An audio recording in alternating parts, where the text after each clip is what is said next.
अब आर्टिकल 14 आता है, अनुच्छेद 14। इसमें बड़ा कंफ्यूजन, ध्यान रखिएगा, यूपीएससी में इससे क्वेश्चन पूछता है। इसमें दो तरह की बातें कही गई हैं। एक कहा गया है कि कानून के समक्ष समानता, यानी कानून के आगे सब बराबर है। इसीलिए कानून पे देखेंगे ना, तो पट्टी लगा रहता है, औरत पे तलवार ली रहती है, तराजू, कहती है कि हमारे आंख पे पट्टी है। अब तुम आगे राष्ट्रपति हो कि चपरासी हो, ऊंचे जाति के हो, दलित हो, मुस्लिम हो, जैन हो, कोई मतलब नहीं, गलती किया छापा के काट देंगे। यानी कानून के समक्ष समानता, इक्वेलिटी बिफोर लॉ।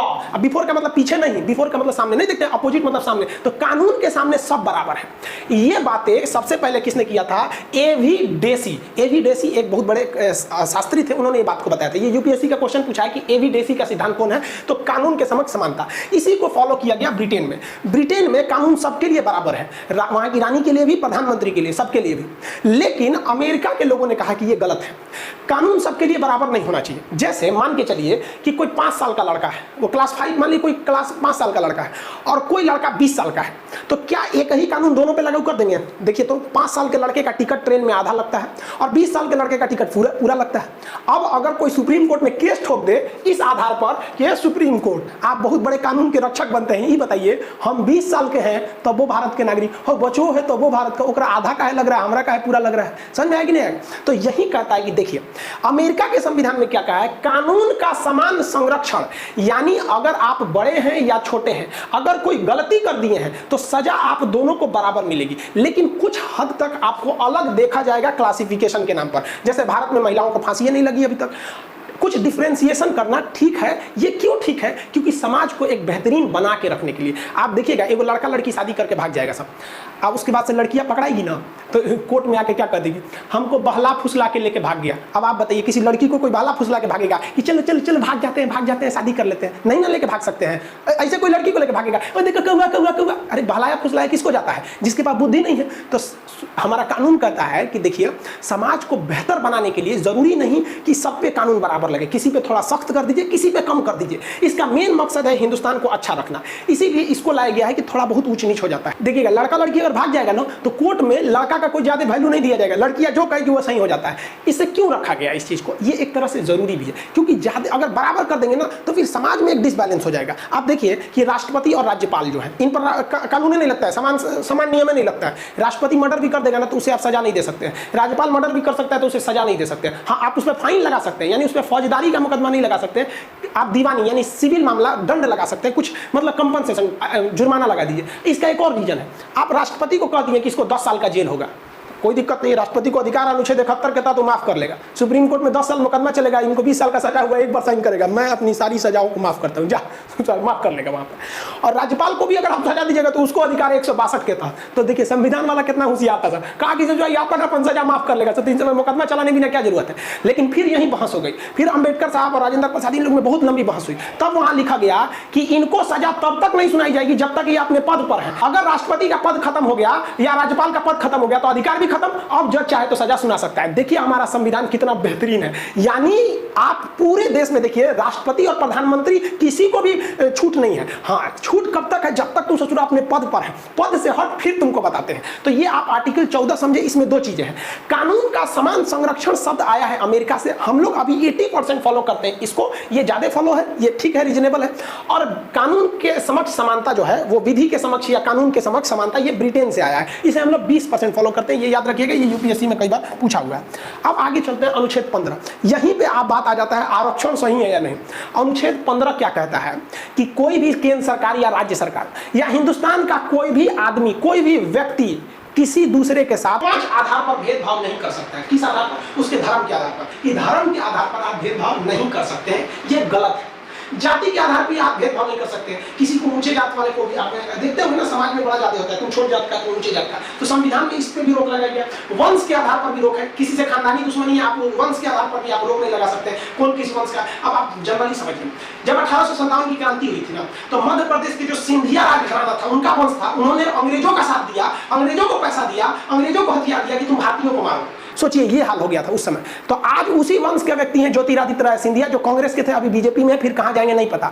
तो आप आपका क्या है, आप इतिहास पढ़ लेंगे तो उनसे दुश्मनी करेंगे कि तुम्हारे वंश वालों ने ऐसा किया था, आज भी तुमसे दुश्मनी करेंगे। नहीं, आज भी उन्हें महाराज लोग बोलते हैं।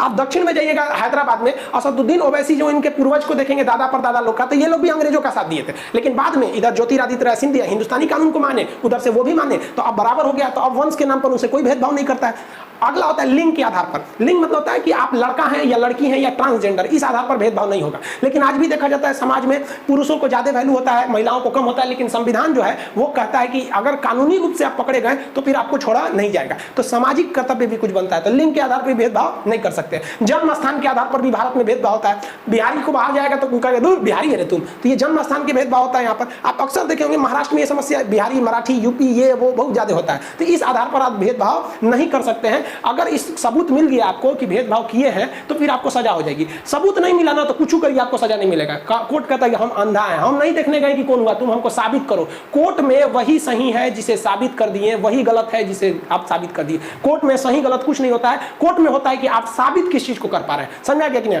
तो ये हो गया, इन पे आधार पर भेदभाव नहीं कर सकते। लेकिन यहीं पर लिखा गया है कि आप पॉजिटिव डिस्क्रिमिनेशन कर सकते हैं, मतलब किसी की भलाई के लिए आप भेदभाव कर सकते हैं, तो उसको नहीं बुरा माना जाएगा। जैसे आप देखते होंगे हैवी ड्यूटी, जहां बहुत भारी भारी वर्क करना हो, वहां महिलाओं को रोक लगा दिया जाता है। तो आप कहेंगे कि नहीं, लिंग के आधार पर क्या भेदभाव कर रहा है, वो तो पॉजिटिव काम के लिए कर रहा है। आप बॉर्डर पे चाइना की फौज लड़ना है, समझा, तो वहां जाते तो आप भी बताइए किसको रखेगा, पुरुष फौजियों को रखेगा एकदम कि कम मार हो जाएगा, तो सुप्रीम कोर्ट में केस कर दीजिएगा, क्या भेदभाव हो रहा है, महिलाओं को भी लड़िए वहां पे, तो नहीं रखा जाता है। देखिए फिजिकली थोड़ा सा पुरुष जो होते हैं ना स्ट्रांग होते हैं, ये बायोलॉजिकली है, आप समझते हैं इसको। तो पॉजिटिव के वजह से अगर आप भेदभाव कर रहे हैं तो कोई गलत नहीं है। यही बात आ जाता है आरक्षण। अब ध्यान से समझिएगा, आरक्षण शब्द आते ही हिंदुस्तान में दो परंपरा चलती है।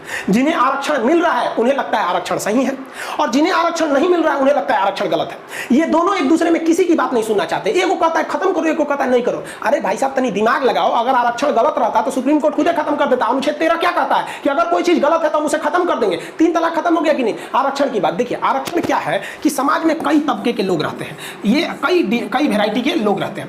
अब जैसे देखिए आप ये दो वैरायटी जो है थोड़ा सा नीचे रह गई है, तो आरक्षण कहता है कि ये लोग जो आगे बढ़ गए हैं इन्हें आगे बढ़ने दीजिए, इन्हें आगे बढ़ने से कोई नहीं रोका है, थोड़ा इन्हें पुशबैक करके उठा दीजिए कि समाज एक जैसा रहे।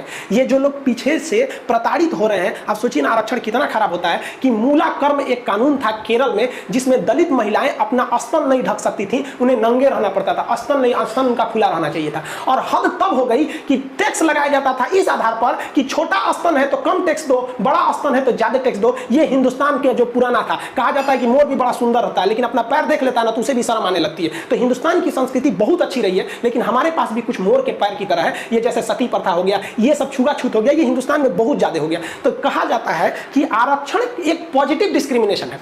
ये किसी आगे बढ़ रहे व्यक्ति को रोकता नहीं है कि तुम नहीं कर सकते हो, जो पीछे है उसको कहता है कि तुम आगे चले जाओ। अब क्या होता है कि यहां पर इसको निगेटिव व्यू में आपको प्रस्तुत किया जाता है। अगर ये गलत रहता तो फिर आपको क्या होता, वो सुप्रीम कोर्ट तो रोक ही देता। आपके हिसाब देखिए बात बताते थे, दुनिया में अभी हिंदुस्तान की बात बताते हैं, अगले 50 साल तक आरक्षण खत्म होने वाला नहीं है, ये खुद गवर्नमेंट बोल चुकी है। मोदी जी भी बिहार में आए थे तो क्या बोले थे भाषण में, आरक्षण खत्म नहीं होने देंगे। मनमोहन सिंह भी थे, खुद मोदी जी ने आरक्षण बढ़ाया है। संसद में जो आरक्षण 2020 में खत्म हो रहा था उसे संशोधन करके 2030 ले गए हैं। तो इसलिए आप किसी पे दोष नहीं दे सकते, क्योंकि हर आदमी को चुनाव जीतना है। तो अगर ये आरक्षण खत्म किया जाएगा ना तो चुनाव में भी हार सकते हैं।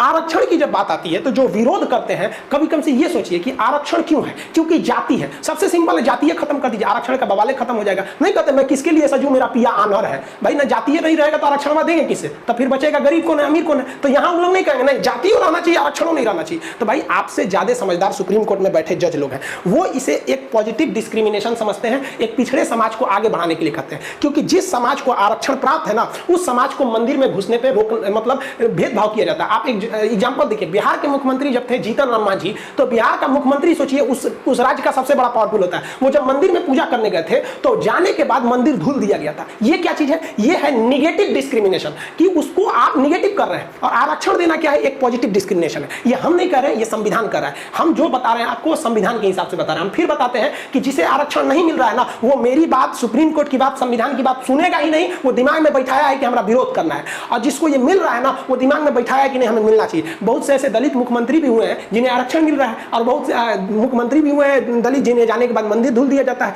तो जब तक जाति रहेगी रहेगी तब तक जाति के आधार पर आरक्षण बना रहेगा। सबसे पॉजिटिव वे है कि आप जाति को खत्म कर दीजिए, आप खत्म कर दीजिए, कॉमन कर दीजिए कि वो भी है तो कोई कुछ भी लगा देगा। अब जैसे एक टाइटल होता है फिक्स, ये जाति के लोग लगाएंगे, तो फिर ये जब तक जाति रहेगी आरक्षण रहेगा। आरक्षण का मेन मकसद है